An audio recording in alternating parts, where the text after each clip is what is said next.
علم قرآن میں موجود ہے. اگر آپ زمین سے پیٹرول نکالنا چاہے تو قرآن کا محتاج انسان کو ہونا ہوگا. اگر آپ چاند پر جانا چاہے تو آپ کو قرآن پڑھنا ہوگا. مجھے پتا ہے کہ جب میں ایک مرتبہ ہالینڈ سے سفر کرنے کے بعد میں جب فرانس کی زمین پر آ رہا تھا بیٹھے رہے, ایک انگریز کو میں نے دیکھا, اس کے ہاتھ میں کتاب تھی قرآن پاک کا, ایک ورسز وہ تلاوت کر رہا تھا. میں اس کے قریب میں, میرے پاس سیٹ تھی, میں نے اس سے پوچھا سوال کے بتاؤ یہ تم قرآن کیوں پڑھ رہے ہو, کیا پڑھ رہے ہو؟ اس نے کہا مولانا میں قرآن پڑھ رہا ہوں. ہم نے کہا قرآن کون سا پڑھ رہے ہو؟ کہ میں ایک سورت قرآن پاک کا پارہ نمبر 15 میں تلاوت کر رہا ہوں. ہم نے کہا 15 میں پارے سورہ بنی اسرائیل سے کیا تلاوت کر رہے ہو؟ کہ میں سائنٹسٹ ہوں, میں ناسا کمپنی میں سائنٹسٹ ہوں اور دنیا کی بڑی بڑی کمپنیوں سے میرا رابطہ ہے. ہم چاند پہ جانے کی تیاری کرتے ہیں اور ہم جو ہے اسی خوج میں لگے رہتے ہیں. اس سے میں نے کہا بتاؤ تو صحیح اس کا مطلب کیا ہے؟ اس نے کہا تھا مولانا آپ کو پتہ نہیں ہے, سب سے پہلے اٹلی نے کوشش کی تھی کہ چاند پر جایا جائے,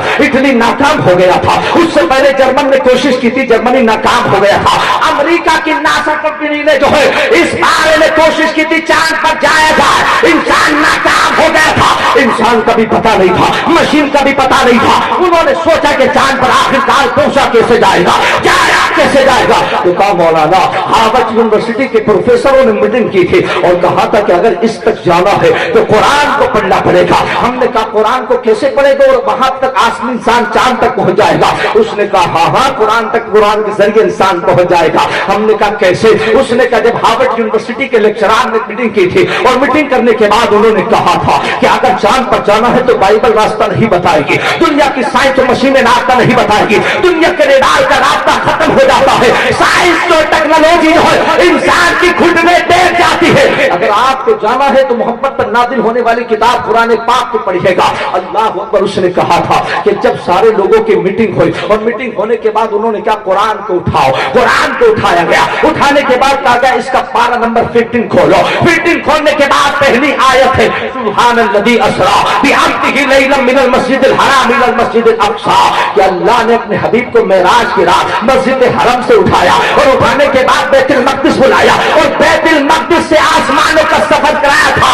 کیسے مصطفیٰ گئے تھے سنیے گا سبحان اللہ, کیسے آقا گئے ہیں. پیغمبر اسلام جلوہ گر ہوئے ہیں, آسمانوں کی سیر ہو رہی ہے. کیسے گئے ہیں؟ جب وہ گئے تو آسمان بھی ان کے قدموں کے نیچے تھا, ستارے بھی ان کے قدموں کے نیچے تھے, کہکشاں بھی ان کے قدموں کے نیچے تھے, چاند بھی ان کے قدموں کے نیچے تھا, سورج بھی ان کے قدموں کے نیچے تھا. کہکشاں جلوہ فشاں ہے کہ اسی راستے سے ہونے والا ہے محمد کا گزر آج کی رات. مل گئی سارے جہانوں کے خزانوں کی کلید, اپنی معراج کو پہنچا ہے بشر آج کی رات. وہ حضور گئے ہیں تو چاند بھی قدموں کے نیچے اور سورج بھی قدموں کے نیچے, کہکشاں بھی قدموں کے نیچے, ستاروں کی انجمن بھی قدموں کے نیچے. لیکن جب واپس پلٹے ہیں تو قرآن کہتا ہے سبحان الذی اسری بعبدہ لیلا من المسجد الحرام, وہ جو گیا ہے جس کے قدموں کے نیچے ساری کائنات ہے. جب وہ واپس آیا ہے تو وہ کوئی رسول, کوئی رب نہیں ہے, وہ بھی اللہ کا بندہ ہے, کوئی معبود نہیں ہے. اب لوگوں نے کہا کہ جب ہم نے اس کو پڑھا تو پتا چلا کہ بیت المقدس کے ایک روٹ جا رہا ہے جو آسمانوں کا سفر کر رہا ہے,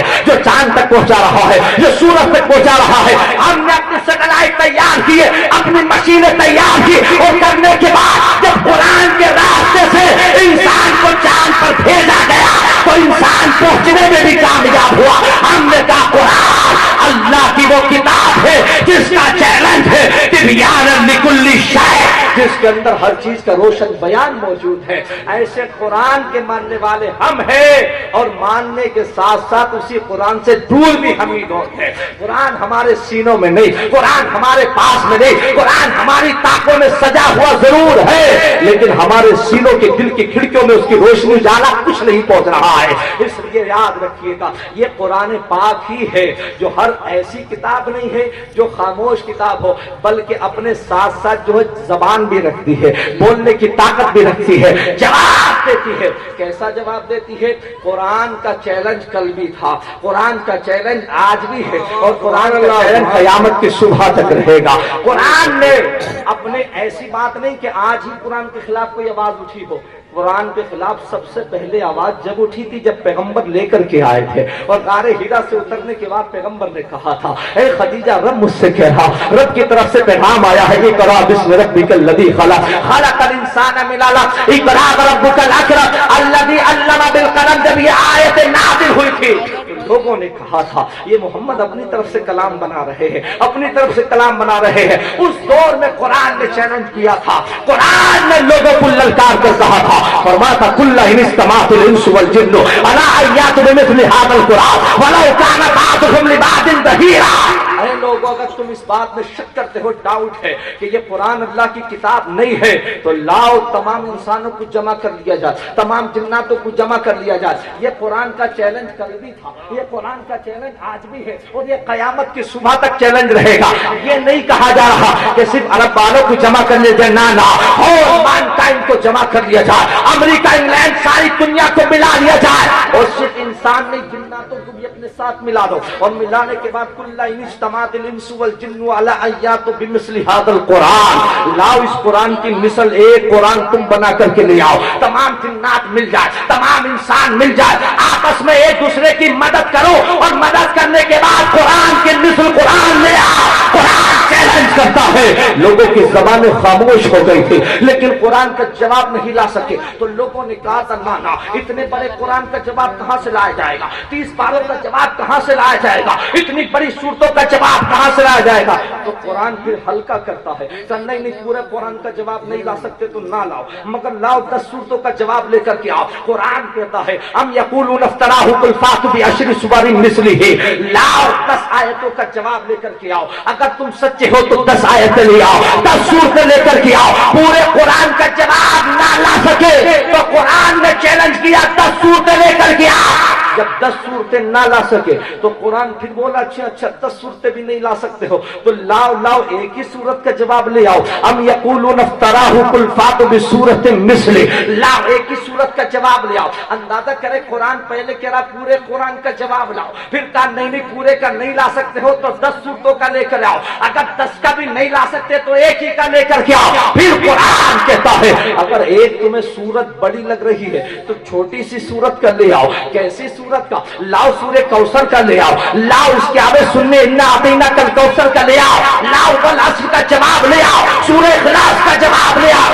قرآن کہتا ہے وَإِن كُنتُمْ فِي رَيْبٍ مِّمَّا نَزَّلْنَا عَلَىٰ عَبْدِنَا فَأْتُوا بِسُورَةٍ مِّن مِّثْلِهِ، لاؤ اس پر اگر ڈاؤٹ ہو رہا جو ہم نے اپنے بندے پر نازل کیا ہے تو لاؤ اس کی مثل ایک صورت ہی بنا کر کے لے آؤ۔ اور ہم کہتا اگر تم اپنے وعدے میں سچے ہو تو قرآن چیلنج کرتا ہے، ایسے نہیں جیسے کسی آدمی کو ذلیل کرنا ہو، لاؤ اس کا جواب لاؤ، اگر نہیں لا سکتے ہم کہتے تم سے نہیں ہو پائے گا۔ قرآن بھی اسی انداز میں بیان کر رہا ہے فَإِن لَّمْ تَفْعَلُوا وَلَن تَفْعَلُوا فَاتَّقُوا النَّارَ الَّتِي وَقُودُهَا النَّاسُ وَالْحِجَارَةُ۔ ہم چیلنج کرتے تم سے یہ کام نہیں ہو پائے گا، ہم بتا دیتے ہیں تمہارے یہ بس کی بات نہیں ہے، تو اگر تمہارے یہ بس کی بات نہیں ہے تو پھر ڈرو اس آگ سے جس کا ایندھن انسان و پتھر ہے۔ قرآن چیلنج کرتا ہے۔ اب یہاں اہل علم بیٹھے ہوئے مدرسین بیٹھے ہوئے ایک تفسیر میں نہیں پیش کرتا ہوں، یہاں فرمایا گیا وَإِن كُنتُمْ حضرت بیٹھے میں ایسے موقع پر ایسی بات اس لیے بھی کہہ رہا ہوں تاکہ اصلاح ہو جائے۔ امام جلال الدین سیوطی سے لے کے علامہ بیضاوی تک، علامہ سید محمد آلوسی تک، تفسیر روح المعانی تک اٹھائیے۔ قرآن کہتا ہے وَإِن كُنتُمْ فِي رَيْبٍ مِّمَّا نَزَّلْنَا عَلَىٰ عَبْدِنَا فَأْتُوا بِسُورَةٍ مِّن مِّثْلِهِ، یا ہی جو ضمیر ہے من مثلی، اس کا مرجع کون ہے؟ نزلنا ہے یا علی عبدنا ہے، نزلنا ہے یا علی عبدنا ہے۔ مطلب کیا ہوا؟ قرآن یہ کہہ رہا ہے کہ اس کی مثل لاؤ، یہ قرآن یہ کہہ رہا ہے پہلے اس کی مثل لاؤ جس پر ہم نے نازل کیا ہے، اس کی مثل لاؤ جس پر ہم نے نازل کیا ہے۔ قرآن چیلنج کرتا ہے کہ قرآن کا جواب تو بعد میں لانا، پہلے ایسا بندہ لاؤ جو بندہ محمد عربی کا مثل ہو، ایسا بندہ لاؤ علی عبدنا، ایسا بندہ لے کر کے آؤ۔ نہ تم ایسا بندہ لا سکتے ہو، جب تم بندہ ہی نہیں لا سکتے ہو تو پھر کلام کہاں سے لا سکتے ہو؟ علی عبدنا فاتوا بسورۃ من مثلہ۔ پھر قرآن نے آگے کہا کہ تم ایک چھوٹی صورت بھی نہیں لا سکتے تو لاؤ کم سے کم ایک چھوٹی سی آیت ہی لے آؤ، لاؤ اس کے جواب میں ایک آیت لے آؤ، فَلْيَأْتُوا بِحَدِيثٍ مِّثْلِهِ، لاؤ اس کے مثل ایک آیت لے آؤ۔ نہ قرآن لا سکے، نہ 10 صورتیں لا سکے، نہ ایک صورت لا سکے، نہ ایک چھوٹی صورت لا سکے، نہ ایک آیت لا سکے۔ قرآن چیلنج کرتا لا بھی کیسے سکتے ہو؟ یہ وہ کتاب ہے ذالک الکتاب لا ریب فیہ، اس میں شک کی گنجائش نہیں، دنیا جواب نہ لا سکی، اس ہے یہ بندوں کی کتاب نہیں، یہ خدا کی کتاب ہے. بندوں کی کتاب کا جواب لایا جا سکتا ہے، خدا کی کتاب کا جواب قیامت کی صبح. نعرہ تکبیر، نعرہ رسالت، علماء اہل سنت. جب اس کا جواب ہی نہیں لا سکتا تو اس میں گھٹایا بڑھایا کیسے جا سکتا ہے؟ پہلے تو یہ طے کرو کہ وہ